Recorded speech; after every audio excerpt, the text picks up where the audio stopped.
Hey guys, we're back. We've made a decision. We bought a 2003 Scimitar 1010 to continue our journeys. She's in dire need of some love. We've got a bit of work to do, so let's make it happen.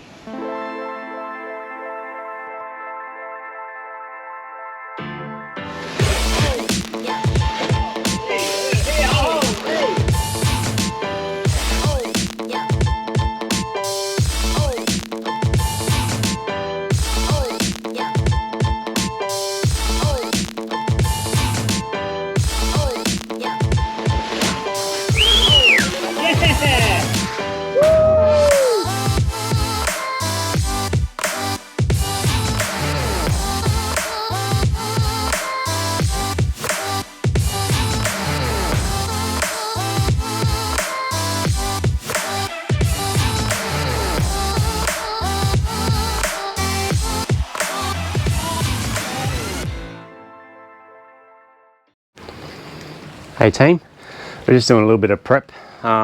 Just hoping to head out this weekend out to Northwest. So take Georgia and Jill out and the boat for a bit of a maiden voyage actually before we, just a maiden voyage to hopefully get some fish on and go back to our old stomping ground. So we're looking forward to that. Just thought I'd show you a couple of little things there that we've been doing. So first of all, I hate not having a home for everything, you know, so I was humming and ahhing about what to do with the tackle stuff. Anyway, I ended up finding these at Bunnings, which are Tactics. It's they're pronounced the brand, but they're just modular. They're modular little storage bins, and you see how they interlock there, and then I've just secured them to the back. But yeah, all little individual, you get different size ones that fit in there. All nice and secure. And yeah, like I was going to get a different setup and have a full built-in setup, but we're talking $2.5 grand. Now, I think these little modules, they're 35 bucks each from Bunnings. And then I just bought just a bit of a trial this is, but I just bought like a little hook rack. And the leader just sits on there on the door. All seems to work pretty good. I mean, we'll put it to the test this weekend, but yeah, I just shifted the water to the water fill hose. It just went straight down and joined on there. Well, I just put a little bend in, which lifted it up over it, but keeps it all nice and secure, and everything's in its place, which is what I like. Anyway, we'll see how it goes.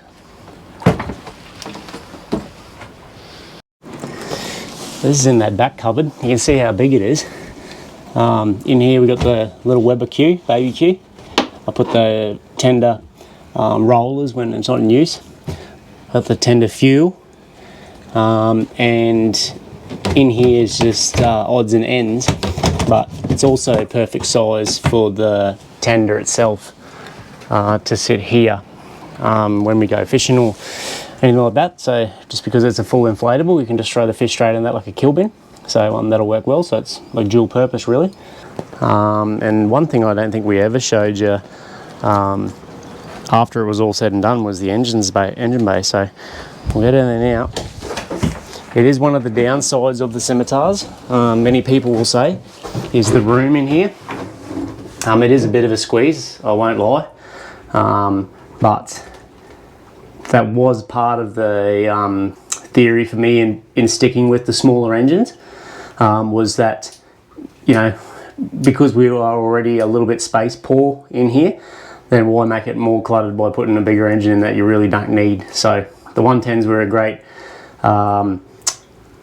idea for me, that we stole off the Weekender that the Scimitar boys are now building. In the Weekender version that they've got, they put the 110 in, and straight away as soon as I seen it, I'm like, yeah, that's good, that's great. So anyway, so yeah, this is us. This is us down here. So there is a bit of room up here further, and you can almost stand there. But yeah, this is her. This is the new Yanmar. So we've got all new skin fittings, all new ball valves, new fuel lines. This is where you can see the new section there. Actually, there's a good example. So this is where the hole was cut. So that's all repaired and looking schmick. And yeah, I've updated the lights in here to make it a bit more easier to see when you're down here.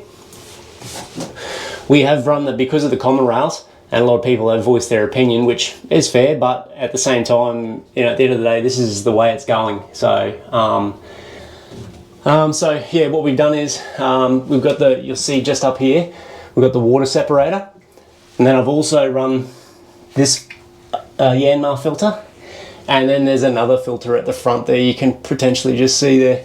So we are running 3 filter, water separator and 2 fuel filters. Yeah, so in an effort to make sure that the fuel's as clean as we can. Yeah, there is access up through the front there, which I'll show you in a minute, which we can get to the front of the engine then to do water pumps and whatever have you. So yeah, this is it, down the business end. Yeah, and then obviously the reasoning, you know, part of the reasoning why to replace it is so I don't have to spend much time down here at all, actually. So anyway, let's get out of here, we'll go show you up the front. Yeah, so this is, you know, that's your starboard single berth. It is quite, you know, it's cozy, let's say that. But I mean, you could absolutely sleep there, no dramas. I'm going to put a little fan here one day. But yeah, for now, we don't really be using it as such. I think we showed you another video, so under here, it's the water tank and sender, fuel tank and sender. And then up here,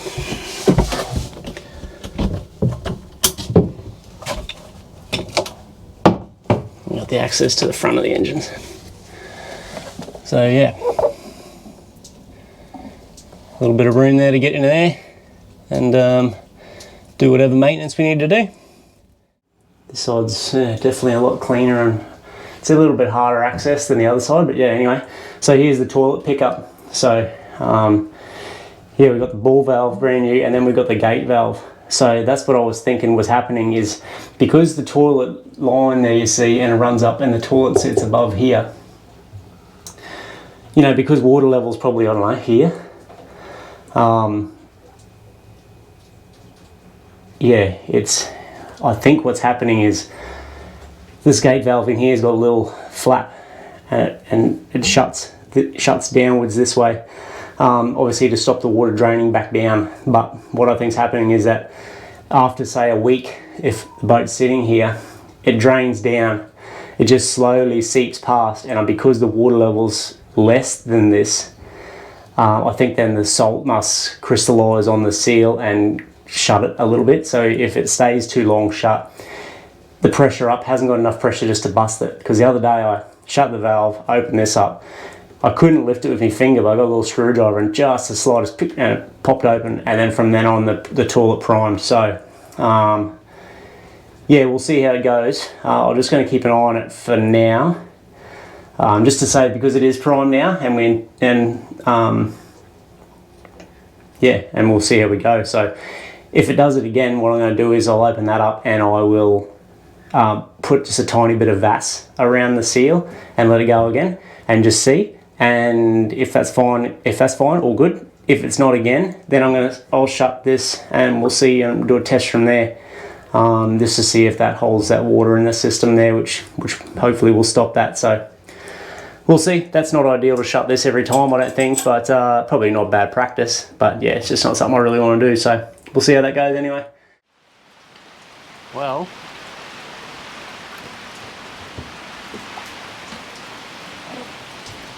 what do they say about Queensland? Perfect Beautiful. one day, wet the next. Something like that anyway. Yeah. I feel like every time we film from the boat, it's raining. Serious? Overcast. Almost. So I just thought we'd just talk about some things that we'd done to the boat in prep for our trip north, or since we've got home anyway. We've probably breezed over a couple of things and probably not said enough about the next. So bought this, oh nice one Jilly. Bought this, it's a 150 litre chest freezer, just a 240 one. But it, there's a couple of theories behind that, but I just thought for the cost, it was just worth having a go on that. So when we first got it, I stripped it down a bit, lubed everything up with some spray and give it its best chance. We'll put on some feet just to keep it off the ground there. Hey, we'll see how that goes. It's super efficient. It uses bugger all power. So and since we put the panels on, I've had it running here for the last 4 days just on the batteries, and yeah, it's fine. So potentially it could live on all the time. Scored this esky here off a chappie from Secret Spot in Yeppoon. It's an Icy Tech. It's got the dual lid, but then we just bought this cushions and the seat cushion there from Bunnings. So figured that obviously we just, we're going to want an esky of some sort, and if we're not fishing, it's still just storage, maybe for dive gear and stuff like that. But obviously fishing good. And we don't have any seating out the back, so yeah, it's just a spot to rest your bum. Yeah, definitely, yeah. And then when the tender's off, obviously, just a nice little spot there just to chill out in the arvo, maybe have a beer. We'll try and do a video of once it's on the water and set up how we use it. Yep. So inside, maybe some of you there haven't really seen too much since we've had it back here, but we've changed the carpet, updated that. We end up just going to some marine carpet. There was a few, we were deliberating for a while what to do, but just for the cost and the weight actually, because the floating floor, although cool, it can get up, can put an extra 100 kilos, which whatever, but just any weight savings is good. Plus this floor come up really great, so we thought it's a waste to cover this as well, but so we end up getting this, and it's durable obviously because it's marine carpet and just freshens it up. And then even just from the settee, just looks great now. It's a nice little inviting spot to chill out. As I showed you in some other, I think on socials actually, you've probably seen, so I found these lights here. They're just off eBay actually, so I just thought worth a go, but they actually cover that hole that's there as standard pretty easily, and different shades of white, and you can dim them, which is cool. Yeah, so these can change from warm, a mid, cool white, and then they real bright, or then we can dim them down. So they're really good. Tested them a bit now, so they work well. We hold 700 litres of water, fuel, 600 litres of water. Some can vary between 600 and 700 for fuel and water. But yeah, so we got 600 water, 700 fuel. When we did put the power system in and upgrade that, we got the Victron Turbo and then put the screen on. So that'll tell us exactly what's happening with the power system. And then we've also hooked them up, so fuel, water, so the senders and everything come through there. And then obviously we can, with the Victron gear, you can get that Bluetooth to your phone or iPad or whatever have you, but this will tell us exactly what's happening. Since we upgraded the solar panels, one of the last jobs we did last week, it had 4 80-watt panels on it, probably from new. But obviously you can, at 20 years old and the tech's just getting a bit old, plus they were a bit, how you going? They just weren't keeping up. That was the last thing we didn't do when we were down on the hard stand at Scimitar, was do the panels just sort of see how it went. So they would keep up middle of the day with what we were using, but which wouldn't recoup if we stayed on for a couple of days, so it wasn't ideal. So we've taken them off and put two 470 watt panels on there. And then they're great. So even on a cloudy day, they were putting in what the other ones were putting in on a sunny day, and we were seeing up to 900 watts going in the other day. So for the last few days now, I've had it just on running not on shore power, and it's fully recouped by about midday, which is great. So yeah, we'd end up doing we've done all the carpet down here, finished all this off. I put a couple of towel rails under here, just so that, if we do have people on board and that, it's a bit more, you got your own little personal space and there's just not towels hanging everywhere. So a couple of little rails fit under there, sweet. Jill's has been doing up the beds and that and get it all quite inviting, especially on a rainy day, bargingers. Took the old toilet out. Yeah, took the old toilet out that was here, you remember that? And I've cleaned all that up. We've got some cupboard space. I put that little shelf in the other day just so that Jill can pull out some trays, you know, for some other clothes. I've got to, just a little word of advice too. I put in these USB chargers up here. I think one of the other episodes you would have seen us put them in, which, yeah, great, you know, charge the phone, but that blue light drives me nuts. So I've actually ordered a couple more that don't have lights to go in there, and I'll replace them again. So just a little word for people that are doing that: dodge the lights. Yeah. Because they drive me nuts at night. It's very bright when it's the only light on. A little mirror image the other side. In here, just a bit more storage. Drinks and stubby coolers, and normally a couple of sneaky rum bottles in there. That's just a spare shelf sitting there, but yeah, you can configure it however you need. And then in here's your power. So very nice and neat.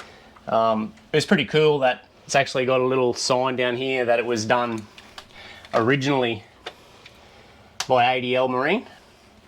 They'd done the original setups, and Clint from ADL still looks after Scimitar, and he upgraded the power system for us now. So that's pretty cool that the same mob doing it, you know, 20 years later. And then, yeah, a little mirror image this side. This side's probably a bit more complete. I've just put the little nice little mirror there. A little bit of art on the wall, just to make it a bit inviting, you know. So yeah, it's come up quite nice actually. It just feels nice and clean and plush, which is nice. Comfortable. Especially for an older boat, you know. We get a lot of comments from people just walking past, you know, how clean and neat it's come up. And you know, in comparison for a boat this age. So that's always good. And I guess a testament to, especially Jill's cleaning.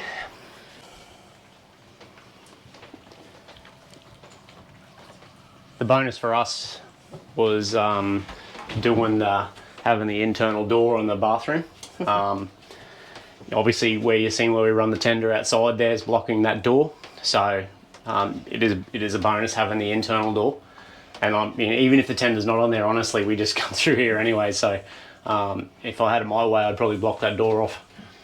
But it's all good for a secondary entrance. And yeah, it's a nice little shower space there, especially the fact that for a boat this size, you know, that you can pull the screen across and fully close it off like you would at home.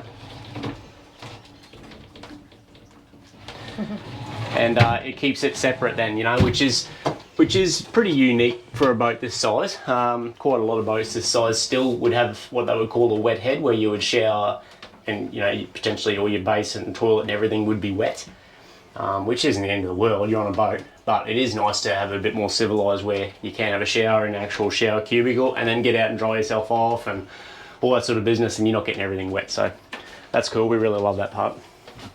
We found these little ottomans from just Amart. They were $35 each. We actually bought two for down here, and there's two upstairs in the flybridge area. But they're great because, you know, you can just have it here as another seat, or we actually just use them almost like a little bit of a chase. Where we'll sit there, you know, watching telly or something like that, and just a nice little footrest there. Righto. So the business and the heartbeat of the boat keeps us going. Yeah, Dave and his team at Revolution Power Solutions. We went and seen them and got all the gear to do with the power system off them. So it's all Victron gear with their own Revolution lithium batteries.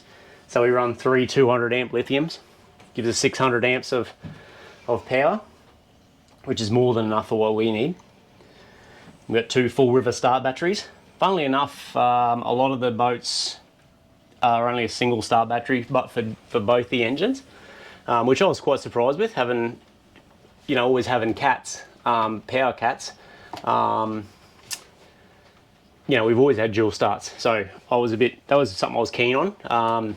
and when we rewired it, I wanted to have it set up so that it had dual starts, so we have that redundancy. Because me and Jill do plan on doing some stuff that's, you know, like we're not going to be near civilization, hopefully. I want to have that redundancy. You know, it's always important you can look after yourself, you know. So we put the dual starts in. We've got the 600 amps of lithium. We've got the 2 DC-DC Victron chargers, and then the 2 solar MPPTs controllers. So that's all separate. One panel goes to one panel goes to the other, each engine.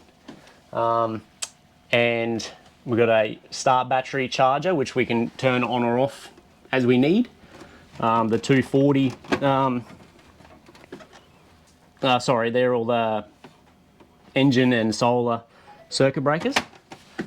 I've just got my little spares box here. As you can see, another one of those Tactics boxes.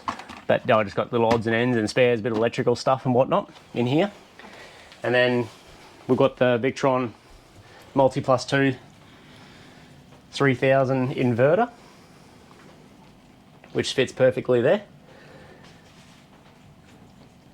What we found was, as far as power usage and stuff, you know, if we're, I wanted to, the main thing was, you know, like I said, 600 is probably an overkill for what we need.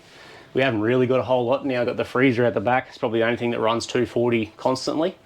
Otherwise, coffee machine, microwave, it's really about it.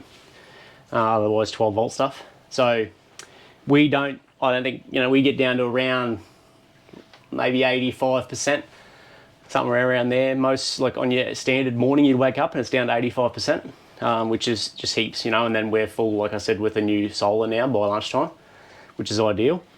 What I was finding though, after a couple of trips and talking to a couple of people about temperature wise, it was getting a bit hot in there. The DC-DC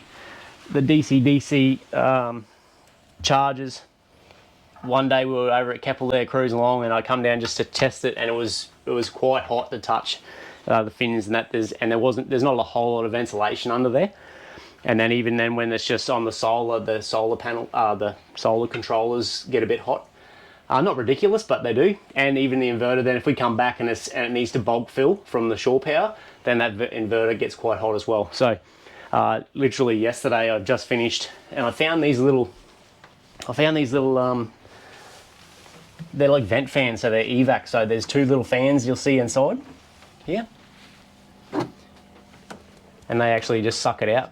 And then so I put one in the inverter box. There's another one, you can't quite see it, but it's at the back of the battery box there that actually goes outside. Yeah, so combined with that, and then I've bought these little fans here from J-Car, and you can move them around and change the angles of them and that. So I've just got one facing on them, one facing on them, and then it's all wired up now to the front. So if we're underway, you know, moving between spots or whatever have you, I can just flick the switch. Fans go to keep them cool, suck the hot air out and get it outside. Just get that whole thing ventilated. So that'll help with the charging, because they will actually detune if they're too hot. So you won't be as efficient as you should be. And yeah, just keep the temperature down in general in that underneath that settee. So, but so far so good for that. Victron stuff obviously speaks for itself, and a lot of people that we've met use Dave's Revolution lithium batteries. They know their stuff absolutely, and Dave's is a good bloke. He's a really good bloke. We've met him a few times now, and he's been nothing but helpful to us. So and they even with setting up the iPad configuration and everything, so Yep. you can watch it remotely. Absolutely, yeah. They do all the new Scimitars, Maritimos, I believe, a lot of off-grid stuff. So if you're in the market, want to upgrade your system, absolutely give Dave and his team a call at Revolution, for sure. Recommend them.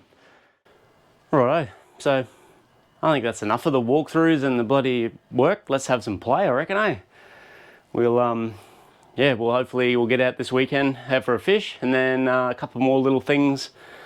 It's only about a month before me and Jill head off for almost 2 months, so that'll be good. No real plans there, just heading north and see where we go. See if we can't have some fun and get back amongst us. A few more toys rocked up today. Jill got a little air fryer there, and then all the cool kids, Starlink. So we can keep you guys up to date. anyway, we'll talk to you soon. Thanks for your patience with waiting for another video. I know I've been very slack for that, but as always, life gets in the way when you can't afford to pull up, and I'm buying a big boat and keep buying toys for it, then I'll be working a lot longer too. So we're trying to work out a way where we can do this a bit more. I've got a few things in place, but we just need that little bit more coin. Anyway, don't we all? Anyway, talk to you soon. Thanks, guys.